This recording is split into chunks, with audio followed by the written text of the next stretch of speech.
What determines whether an event in your life is significant or not, or how it fits into your life? That question is a complicated one, and I'm not going to claim the answer at all today, but I want to begin our study of Joshua chapter 3 by looking at that question, because Israel will have one of those moments. This is Eric Slawick, the WM Pen Guy, and this is the Bible Commentary. As always, if you liked what you're seeing, then I would ask that you hit like and subscribe in order to help the channel grow. And now, without further ado, let's get into the Word. So today we're going to begin the study of Joshua chapter 3. Having looked at Rahab and the theme of faith and unexpected faith, now we're going to shift back to the people of Israel again, as we were in chapter 1, and we're going to see them begin to really prepare to conquer the land that God had ordained for them to conquer.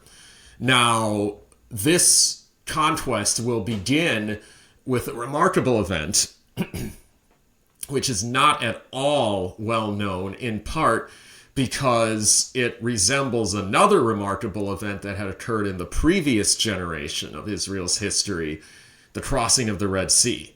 Here they're going to cross the river Jordan. And once again, the waters will be divided, and once again, the people will walk through as on dry land. It will be the same kind of event, except it's only detailed in the scriptures here and then never alluded to again. And this whole question obviously raises the point of why, or this whole point obviously raises the question of why.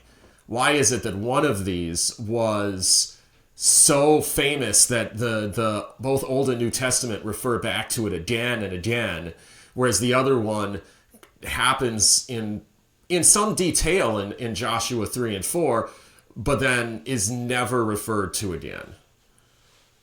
Is one work of God inferior to the other? Obviously not. Is one more important than the other? Well, that question's a little more complicated, in part because the purpose of the crossing of the Red Sea was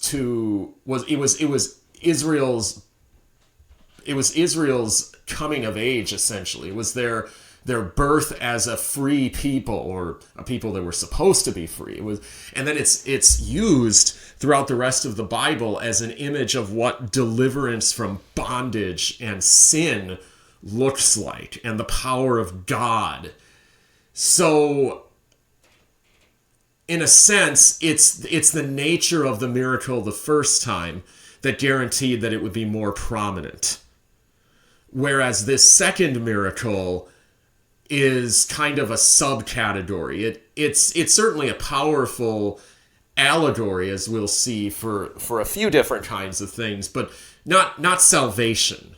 Not the beginning of a person's life with God, and not the beginning of Israel's history as a free people. So it's merely the position of the thing in time that basically guarantees or determines sometimes whether it's prominent or more prominent or less prominent. But that doesn't make this miracle less valuable or less important, just that it serves a different purpose. And I think that we'll see that the power of God was on display in a different way here than how it was on display in the crossing of the Red Sea. And of course, the result was radically different here from the result that there had been at the Red Sea. The Joshua generation was faithful and fulfilled the beginning of the conquest of the land, where Moses' generation did the opposite. And so for all these reasons, I think it's proper to recognize the difference between these miracles, in addition to the startling similarities, which I hope to detail as we go through this chapter. So this has kind of been a brief introductory video. Now, if you have not experienced the deliverance from bondage, then you can't experience the further deliverances and further miracles that God has in store for his people. So if you haven't yet turned to Christ and by grace through faith alone, then I would encourage you to do so.